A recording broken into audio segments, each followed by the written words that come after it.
Hello everyone. इस video में हम लोग फुल सबट्रैक्टर को डिटेल में स्टडी करेंगे कि फुल सबट्रैक्टर होता क्या है, फुल सबट्रैक्टर की नीड क्यों पड़ी, ठीक है। ब्लॉक डायग्राम, उसका ट्रुथ टेबल, लॉजिकल एक्सप्रेशन और उसको इम्प्लीमेंटेशन कैसे करते हैं, और लास्टली हम लोग देखेंगे कि यूजिंग हाफ सबट्रैक्टर हम फुल सबट्रैक्टर को कैसे इम्प्लीमेंट करते हैं, ठीक है। तो जैसे कि हम लोग हाफ सबट्रैक्टर पहले पढ़ चुके हैं, तो हाफ सबट्रैक्टर में क्या होता था ना कि दो बिट सब्ट्रैक्शन के लिए हम यूज़ कर रहे होते थे, ठीक है। 2 बिट का जब हमको सब्ट्रैक्शन करना होता था तो वहाँ पे हाफ सब्ट्रैक्टर का यूज़ करते थे। पर यहाँ पे दिक्कत क्या होती थी ना कि अगर प्रीवियस स्टेज से अगर हमको कोई बोरो बच रहा है तो वहाँ पर ये सब्ट्रैक्ट नहीं कर पाता था। तो उसके लिए क्या आया, फुल सब्ट्रैक्टर आया, ठीक है, जिसका जो है इनपुट वो 3 होता है, ठीक है। 3 बिट मतलब सब्ट्रैक्शन के लिए यूज़ होता है, और जो आउटपुट है वो 2 जनरेट करता है, ठीक है। एक डी जो डिफरेंस को रिप्रेजेंट करता है, और बी आउट जो होता है कि हमको प्रीवियस पहले वाले स्टेज से जो बोरो लेना है उसको ये रिप्रेजेंट करता है। आगे समझ आएगा। तो देखो, ये हो गया इसका ब्लॉक डायग्राम। 3 इनपुट है, 2 आउटपुट है। नेक्स्ट देखते हैं ट्रुथ टेबल। अब क्योंकि इसका 3 इनपुट है तो पूरी पॉसिबिलिटी क्या बनेगी, 8 पॉसिबिलिटीज़ बनेगा, यानी 0 to 7, ठीक है। तो उसी तरह जैसे 0 0 0 0 0 1, तो इसको सिंपल लिखने का क्या तरीका है कि जैसे कि 3 है तो 4 टाइम्स 0 लिखो, फिर 4 टाइम्स 1, सेकेंड रो में 2 टाइम्स 0 2 टाइम्स 1, और उसमें 1 टाइम 0 1 टाइम 1, ऐसे कर करके लिखना है, ठीक है। ये 8 पॉसिबिलिटीज़ बनेगी। अब ये 8 पॉसिबिलिटीज़ में क्या रिजल्ट आएगा, बी आउट क्या रिप्रेजेंट कर रहा है कि हमको नेक्स्ट स्टेज से बोरो लेने का ज़रूरत पड़ता है, वो रिप्रेजेंट करता है, और डी जो मेरा रिजल्ट आता है, डिफरेंस, ठीक है। अब जैसे देखो, इसको ऐसे समझते हैं कि जैसे मान लो ये 3 इनपुट है, 0 0 0, तो पहले क्या करना होगा, इसको इससे माइनस करना होगा। तो 0 से 0 माइनस करेंगे तो क्या होगा, 0, और फिर अगेन 0 से 0, ऐसे करके 3 बिट का सब्ट्रैक्शन होगा। तो डिफरेंस मेरा क्या आएगा, 0, और जो यहाँ पे बोरो लेने की तो नीड ही नहीं हुई, तो यहाँ पे क्या हो जाएगा, 0, ठीक है। नेक्स्ट स्टेप में क्या होगा कि जैसे ये 0 0 1, ये 3 को माइनस करना, तो क्या करेंगे, सबसे पहले 0 को 0 माइनस करेंगे, तो नो नीड ऑफ बोरो की ज़रूरत नहीं है, तो 0 हो गया। और 0 से 1 माइनस करेंगे तो यहाँ पे बोरो की नीड पड़ेगी प्रीवियस स्टेज से। तो करना क्या होगा कि अब 0 से 1 तो माइनस नहीं होगा, तो एक कैरी लेंगे, तो ये क्या हो जाएगा, 2 बन जाएगा। तो जो हम बोरो लेंगे, तो जो बोरो लेंगे ना वो हो जाएगा 1, और बोरो लेके ये चीज़ क्या बन जाएगा, 2 में 1 माइनस होगा तो 1, ठीक है। उसी तरह ये होगा 0 में 1, तो क्या करना पड़ेगा, हमको बोरो लेना पड़ेगा, तो बोरो क्या होगा 1, और यहाँ पे ये क्या हो जाएगा 2, और 1 में 1 माइनस होगा तो 0, तो डिफरेंस क्या आ गया मेरा, 0, और जो मेरा बोरो हो गया वो 1। उसी तरह लास्ट वाला केस है कि 1 में 1 माइनस करेंगे तो 0, ठीक है, और 0 में 1 माइनस करेंगे तो इस वाले केस में क्या होगा, हमको बोरो लेने की ज़रूरत पड़ेगी, तो बोरो हो जाएगा 1, बोरो लेके ये जाएगा 2 में 1 माइनस करेंगे तो 1। तो ये जो 4 पॉसिबिलिटीज़ है ना, ये 4, ये यही यहाँ पे शो कर रहा है। जैसे देखो 0 0 0 ऐसे करके ये इसमें पूरा 8 पॉसिबिलिटीज़ बना, क्योंकि यहाँ पर क्या है, 3 इनपुट है। तो यहाँ तक क्लियर है। तो इस तरह से ये ट्रुथ टेबल बन गया। अब हमको क्या करना होगा ना कि बोरो का और डिफरेंस का, इन दोनों का लॉजिकल एक्सप्रेशन लिखना होगा। तो ध्यान दो, जहाँ पर 1 1 है वहाँ पे उसका फंक्शन होगा, ठीक है। लाइक यहाँ पे देखो, बोरो का क्या होगा, 1, ठीक है, 2 पे भी 1 है, 3 पे भी 1 है, एंड लास्ट 7 पे। उसी तरह डिफरेंस क्या है, यहाँ पे 1 पे है, 2 पे है, उसके बाद 4 पे है और 7 पे है, ठीक है। तो इसका हम लोग लॉजिकल एक्सप्रेशन लिखते हैं, और उसको हमको मिनिमाइज़ करने के लिए के मैप का यूज़ करना पड़ेगा। तो वहीं पे लिखा हुआ डिफरेंस में क्या था, 1 2 4 7, वहाँ पे 1 था, मतलब जो मिन टर्म है वो क्या क्या है मेरा, 1 2 4 7। तो इसको मिनिमाइज़ करेंगे। के मैप में क्या करेंगे, सिंगल सिंगल का ग्रुप बनेगा, तो किसी से पेयर हो नहीं रहा है, ठीक है, और सबका नेमिंग लिखेंगे। तो ये क्या होगा, ए बार बी इन, ऐसे कर करके सबका नेमिंग लिखा हुआ, ठीक है। और इसको फिर हम लोग सिंप्लीफाई करेंगे।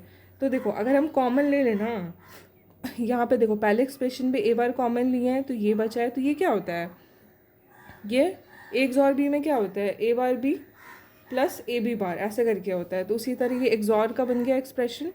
इसी फिर ये सेकंड में भी वही होगा, ए कॉमन निकालेंगे, ये क्या होगा, कॉम्प्लीमेंट आ जाएगा। फिर अगर ओवरऑल देखो ना, तो ए बार ये वाला चीज़, फिर इस पे कॉम्प्लीमेंट है, इस पे नहीं है, तो ये ओवरऑल क्या बन गया, ए एक्सॉर बी इन। तो ये हो गया पहला। ये किसका है, ये डिफरेंस का एक्सप्रेशन हुआ। उसी तरह बोरो वाले में क्या होगा, 1 2 3 7 पे 1 1 था, तो यहाँ पर हम के मैप बनाएंगे और उसको मिनिमाइज़ करेंगे। तो देखो यहाँ पर क्या है ना, 3 था ना, ये क्या बोलते हैं यहाँ पे, तो फिर 8 का बनेगा, 8 का के मैप बनेगा। और जहाँ जहाँ पे 1 है, जहाँ जहाँ पे मतलब मिन टर्म 1 है, उसका क्या करेंगे, 2 का यहाँ पर हम पेयर बना लेंगे। और जब इसका एक्सप्रेशन लिखेंगे तो ये आ जाएगा। तो ये वाला चीज़ क्या है, मिनिमाइज्ड है। अब देखो, अब इसको हमको इम्प्लीमेंट करना होगा, एक्सप्रेशन हमको मिल गया और इम्प्लीमेंट करना होगा। तो तुम दोनों एक्सप्रेशन को ध्यान से अगर देखो तो देखो क्या होगा, एक एक्सॉर की ज़रूरत है, ठीक है, एक एक्सॉर गेट लगेगा, ठीक है, और 3 नैंड गेट लगेगा, ठीक है, इसमें इसमें और इसमें 3 नैंड गेट की ज़रूरत है। एक नॉट गेट लगेगा ए बार को इम्प्लीमेंट करने के लिए, और इन सब को, ठीक है, इन सबको ये करने के लिए एक एक्सॉर गेट, एक और गेट का ज़रूरत पड़ेगा। तो क्लियर हो गया, एक एक्सॉर गेट, 3 नैंड गेट, एक नॉट गेट, एक और गेट, ठीक है, ऐसे करके हमको इम्प्लीमेंट करना है। अब जो डिफरेंस है ना और जो बोरो आउट है उसको हम इम्प्लीमेंट करें, तो करना क्या है, A B B in 3 terminal ले लेना है। और देखो एक हमको ए बार की भी नीड होगी, तो यहीं पे हम नॉट गेट लगा के ए बार कर दिए। सबसे पहले ये क्या है, तीनों में एक्सॉर का इनपुट हो जाएगा, यहाँ पे ले लिए, ठीक है। उसके बाद फिर देखो फिर क्या है, ए बार बी, तो यहाँ से लेंगे ए बार और यहाँ से लेंगे बी, ठीक है, ए बार बी। उसी तरह ये क्या हो गया, ए बार और बी इन का है, यहाँ से लेंगे, ठीक है, ये एंड गेट हो गया। उसके बाद फिर बी और बी एन, इसको एंड गेट से कनेक्ट कर देंगे और तीनों को क्या करेंगे, और गेट से कनेक्ट कर देंगे। तो ये मेरा आ जाएगा बी आउट। तो यहाँ तक क्लियर हो गया। अब देखते हैं, जो मोस्टली एग्जाम्स में पूछता है कि फुल सबट्रैक्टर को हम हाफ सबट्रैक्टर से कैसे इम्प्लीमेंट करते हैं और कितना हाफ सबट्रैक्टर का नीड होता है एक फुल सबट्रैक्टर को इम्प्लीमेंट करने के लिए, ठीक है। तो देखो फुल सबट्रैक्टर को हम 2 हाफ सबट्रैक्टर से इम्प्लीमेंट कर सकते हैं और एक और गेट लगता है। मतलब कुल मिला के 2 हाफ सबट्रैक्टर और एक और गेट के हेल्प से हम क्या कर सकते हैं, फुल सबट्रैक्टर को इम्प्लीमेंट कर सकते हैं, ठीक है। तो यहाँ पे ये इम्प्लीमेंटेशन लिखा हुआ है, यहाँ पे ये ड्राइंग ये बना हुआ है, लॉजिक डायग्राम। तो यहाँ पे देखो सबसे पहले करना क्या होता है कि एक एक्सॉर गेट लेते हैं, पहले एक हाफ एडर बनाते हैं। ये क्या है, एक मेरा हाफ एडर है। हाफ एडर का पता होता है कि ये डिफरेंस है एक्सॉर बी, और ये होता है तुम्हारा बोरो। तो ये एक हाफ एडर है। अब क्या करेंगे कि और फिर 2 हाफ एडर को ना मतलब कैस्केडिंग स्टाइल में लगा देंगे, ठीक है। एक से दूसरा हाफ एडर क्या होगा, मतलब अटैच्ड रहेगा कैस्केडिंग वे में, ठीक है। तो देखो सबसे पहले क्या करेंगे, A B, A XOR B, और ये जो है ना ये इनपुट जाएगा इसमें, और एक और बी इन लेंगे और ये इसको इनपुट में देंगे, ठीक है। तो ये जो होगा पहले डिफरेंस आ जाएगा। मतलब इस तरह से इसको अरेंजमेंट करना है। इसमें 2 हाफ एडर का यूज़ होगा। इसको ऐसे एक्सप्लेन कर सकते हैं, जो पहला हाफ एडर है ना वो एक्सॉर ऑपरेशन परफॉर्म करेगा, ठीक है, इनपुट किस पे, ए और बी पे, और फिर वहाँ पर और हाँ और क्या करेगा, एंड ऑपरेशन परफॉर्म करेगा इस पे तुम्हारा ए और बी पे।